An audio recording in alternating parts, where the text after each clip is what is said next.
Bonjour à tous.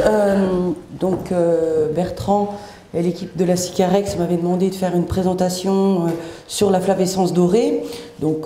Après un rappel et un historique de la maladie sur les vignobles français, je présenterai un état des lieux pour le vignoble du Beaujolais et ce que ça implique au niveau des zones de lutte obligatoire en 2016.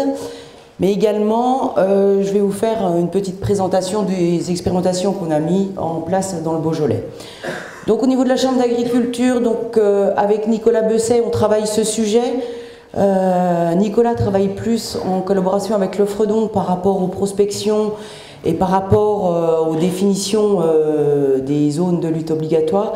Je travaille plus spécifiquement sur tout ce qui est XP, mais également accompagnement des viticulteurs en agriculture bio à travers le comité ouvert de lutte contre la flavescence dorée.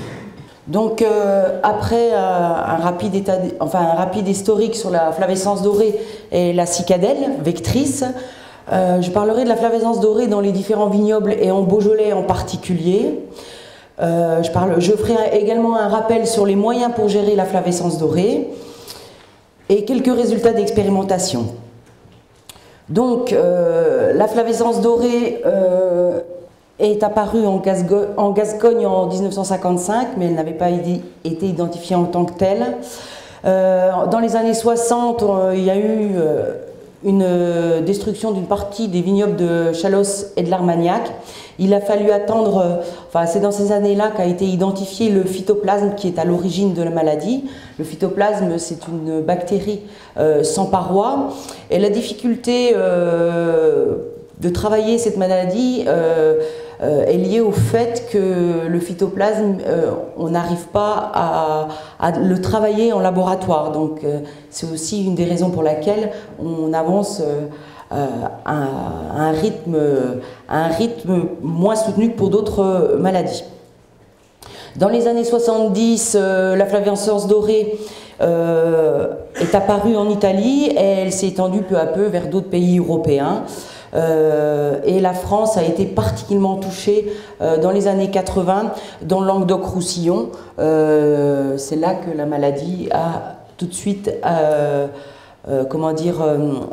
il y a eu des foyers très importants. Et depuis les années 80, le Languedoc-Roussillon reste extrêmement touché par cette maladie. Donc à la fin des années 90, les vignobles de Rhône-Alpes sont à leur tour touchés, notamment les vignobles de Savoie. Et en même temps, le premier cep identifié dans le cadre de prospection pour les vignes mères de Greffon, les premiers ceps en Beaujolais ont été identifiés en 97, dans le sud Beaujolais, au sud de Villefranche. Donc là, vous avez des symptômes spécifiques, très particuliers de la flavescence dorée. Bon, on n'a pas le cep complètement rouge, comme on peut le voir sur certaines photos. Ce qui est assez caractéristique dans la flavescence dorée, donc pour bien la distinguer, donc il y a un rougissement des feuilles, mais on a des grandes plages qui restent vertes, on a des rameaux qui n'aoutent pas, et bien souvent les inflorescences sont desséchées. Si on a ces trois symptômes réunis, il est bien de contacter la Chambre d'agriculture ou la Fredon pour pouvoir faire un test PCR pour voir si c'est bois noir ou flavescence dorée. La cicadelle, donc une fois la maladie présente dans un vignoble, il y a un insecte, la cicadelle, la flavescence dorée, qui est susceptible d'ingérer le phytoplasme et de piquer, par piqûre de l'alimentation, de piquer des ceps qui sont sains et de transmettre la maladie. Donc cette cicadelle est originaire de la région des Grands Lacs aux USA. Elle ne fait pas de dégâts directs. Donc, contrairement à la cicadelle verte, elle va piquer la vigne, mais on ne va pas avoir de rougissement lié à la piqûre. En fait, c'est des dégâts indirects par transmission du phytoplasme. C'est une espèce univoltine, donc elle n'a qu'une seule génération par an. Elle hiverne sous forme d'œuf et elle se reproduit de façon sexuée. Donc, pour avoir une nouvelle génération de cicadelle, il faut un mâle et une femelle. Elle se nourrit exclusivement de la vigne elle se reproduit également que sur la vigne. On la trouve très peu sur d'autres végétaux. Elle aime bien les endroits secs et à l'ombre, donc un cep de vigne est un milieu tout à fait adéquat pour cet insecte. Dans sa vie, elle va parcourir à peu près 50 mètres par semaine et sur la totalité de son cycle, elle peut aller jusqu'à 500 mètres. Donc c'est ce qui implique aussi que les rayons de lutte obligatoire, entre 0 et 500 mètres, entre 1 et 2 km, c'est aussi lié à la façon dont cette cicadelle peut se déplacer. Elle hiverne sous forme d'œuf, plutôt sur les bois de 2 ans. Elle insère les œufs sous les écorces. Et lorsqu'elle naît saine. Elle perd, si les adultes ont été contaminants l'été d'avant, le fait de la reproduction sexuée, en fait, l'œuf perd le phytoplasme. Dans le Rhône, sa présence est identifiée depuis 2 décennies. Donc notamment dans le sud du département du Rhône, du côté d'Ampuis et Condrieu. Là, les cicadelles, on les voit assez depuis longtemps. En Beaujolais, on les voyait, mais très rarement dans les années 90. Pour ma part, les premières cicadelles, la flavescence que j'ai observées, c'est dans les années 98 à Lucenay et à Régnier. On voyait une larve ou des mues de façon anecdotique. Depuis 2003, la canicule de 2003 a tout changé et a modifié son aire de répartition sur le vignoble. On a commencé à en trouver un petit peu partout dans le vignoble, à différents niveaux. Il a fallu attendre 2008 pour que les populations soient significatives sur l'ensemble du vignoble. Et ça, sur toutes les parcelles, quelle que soit l'altitude, ou l'orientation, ou l'exposition. On les trouve à des niveaux variables, donc on peut trouver quelques larves, une dizaine de larves pour 100 feuilles, jusqu'à 200 larves pour 100 feuilles. On n'a pas, contrairement à d'autres vignobles, on n'a pas des grosses populations, puisque dans les vignobles du Languedoc, on est sur des niveaux de population bien plus élevés que chez nous. En fait, quel que soit le niveau de population, c'est quand même grave. Enfin, qu'on ait quelques larves, puisqu'elles peuvent transmettre le phytoplasme. Et en fait, l'éclosion, donc les œufs en ce moment ils sont sous les écorces, et on va commencer à avoir une éclosion, en général la plupart des éclosions ont lieu entre le 15 mai et début juin, mais ces dernières années on assiste à des éclosions très échelonnées liées à des hivers peu froids, où on va trouver des larves fin avril, début mai, jusqu'à des larves avec des éclosions après le 20 juin. Donc ça fait des populations et des éclosions qui sont très échelonnées, donc ce qui peut poser quelques difficultés lors de l'application des traitements obligatoires. Ils peuvent quelquefois ne pas couvrir l'ensemble de la période.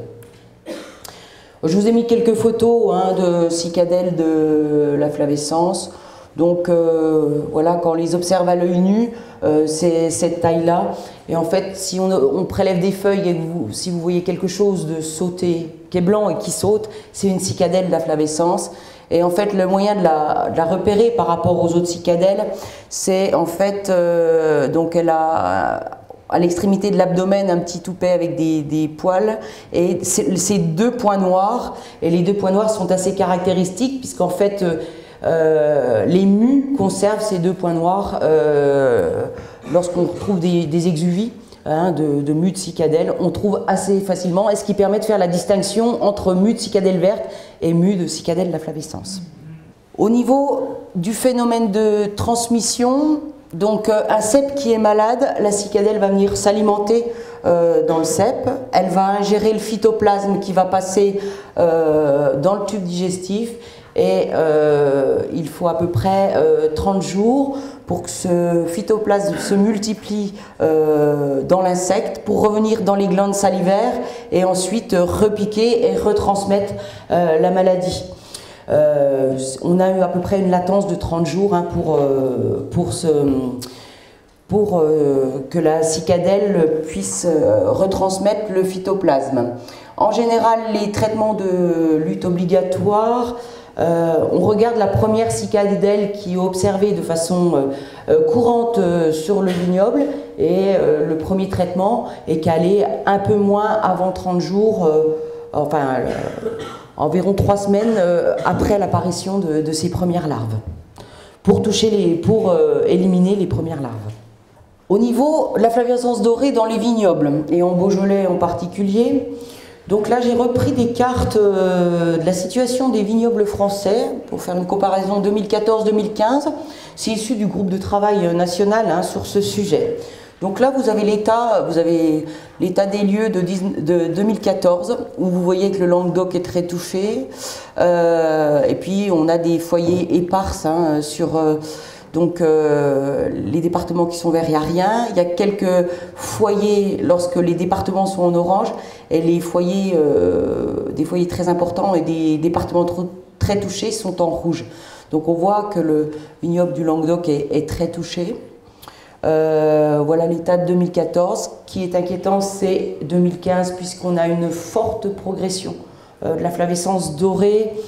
Notamment sur l'Aquitaine, mais également tout le Languedoc-Roussillon, avec le département du Gard, l'évolution des foyers en coteaux d'Aix sur les Bouches-du-Rhône, une évolution sur la Drôme, puisqu'il y a 2 nouveaux foyers qui ont été trouvés dans la Drôme, dans le Diois, et également autour de Montélimar. On a également l'apparition d'un foyer dans le sud Ardèche. Enfin voilà, les taux se resserrent peu à peu, la flavescence devient de plus en plus, touche de plus en plus de départements. Pour le Rhône et la Saône-et-Loire, on est sur la présence de foyers éparses qui sont gérés par département, par des zones plus restreintes. En Beaujolais, donc en 2015, il y a 3 foyers identifiés. Le foyer historique, historique 2013, c'est pas si loin, de la Chassagne avec une extension sur Morancé. Un cep a été trouvé à Fleury, donc du côté de Prion, en montant le col des Labourons. Et il y a un nouveau foyer qui a été identifié à l'Étras. Il y a 2 parcelles qui sont pour l'instant concernées, avec 2 ceps atteints sur une parcelle de Gamay et 8 ceps atteints sur une parcelle de Chardonnay. Ailleurs, dans les parcelles prospectées obligatoirement et aléatoirement, il n'y a rien eu de trouvé. Je vais vous montrer les propositions. Donc là, c'est les propositions qui ont été établies par la Fredon. La commission départementale va se réunir le 5 avril pour entériner cette proposition au niveau des périmètres de lutte obligatoire. Donc là, vous avez le foyer vous êtes à Fleury, là. Donc le cep a été trouvé là, donc un cep forme virulente. Donc comme la commune avait été prospectée à 100%, il va y avoir un traitement, une zone de traitement obligatoire dans un rayon de 500 mètres autour du cep détecté. Voilà. Et toutes les vignes dans ce rayon de 500 mètres vont être prospectées pour éliminer tout risque de recontamination, puisqu'en fait le cep a été trouvé en 2015. Donc peut-être que pendant une année, les cicadelles qui sont présentes ont pu recontaminer. Donc la réglementation prévoit 3 traitements obligatoires dans les zones de lutte obligatoire, mais jusqu'à présent, en Beaujolais, on n'a travaillé que sur 2 traitements obligatoires, avec vérification dans les vignes des pièges englués, colorés, pour voir quel est le niveau des populations. Voilà, la Chassagne-Morancé. Donc c'est le foyer initial. Donc le foyer initial est en bas du château de la Chassagne. Alors j'ai un peu du mal, voilà. Et en fait, à chaque fois qu'il y a une parcelle, enfin, c'est pas un rond très régulier, ça ressemble plutôt à une topinambour là maintenant.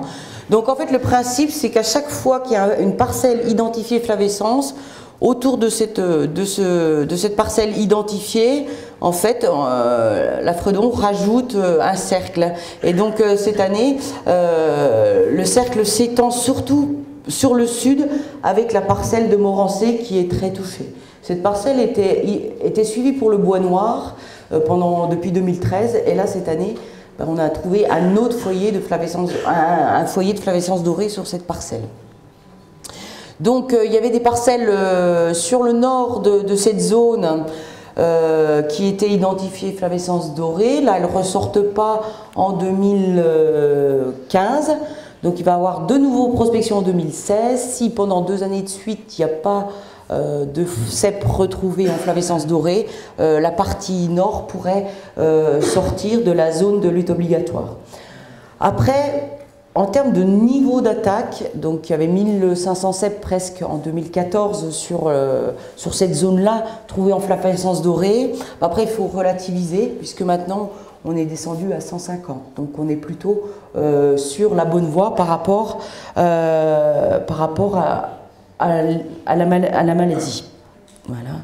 Et donc voilà le 3e foyer, la proposition.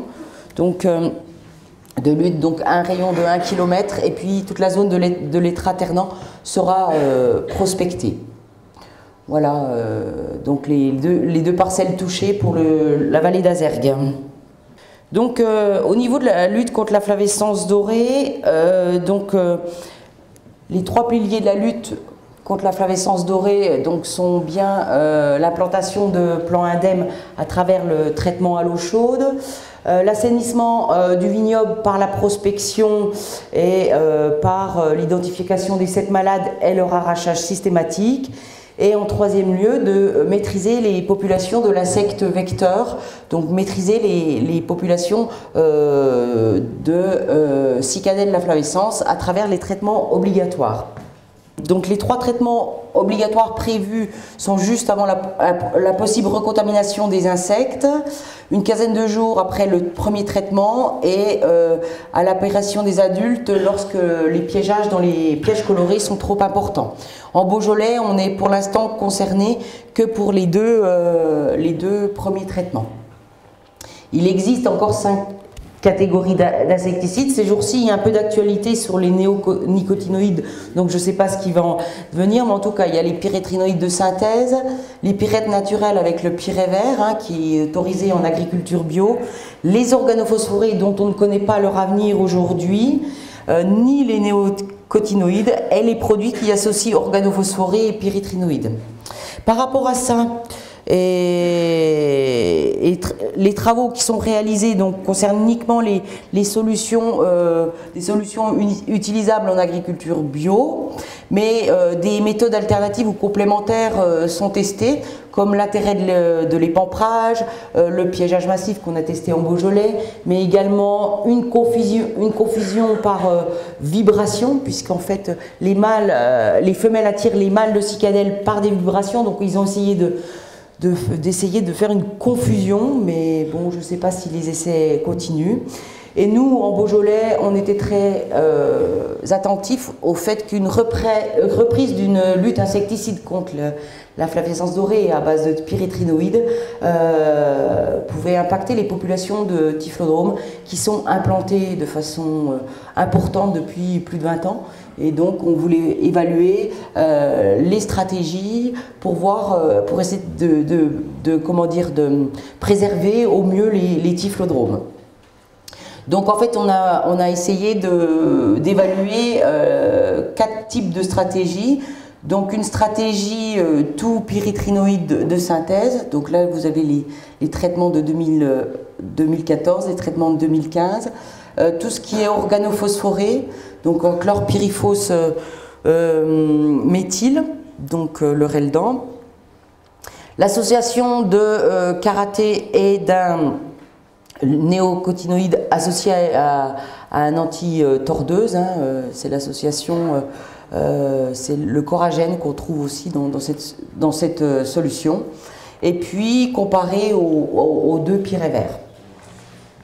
Voilà. Par rapport au typhlodrome, on partait d'une très bonne population puisqu'on était à 100% de feuilles occupées en 2014.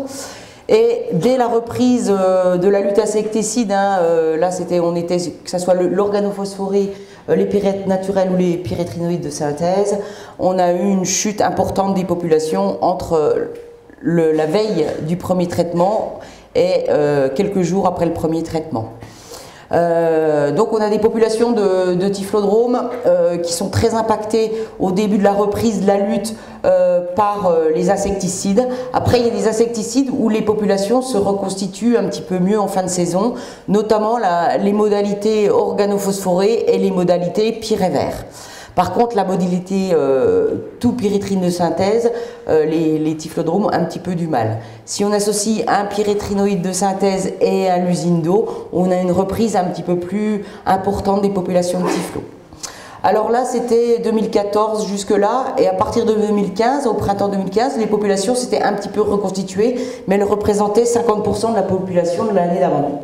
Donc des typhlos assez impactés par la lutte insecticide. Et ce que l'on a vu aussi, donc on a eu une chute des populations suite à l'application des traitements en 2015.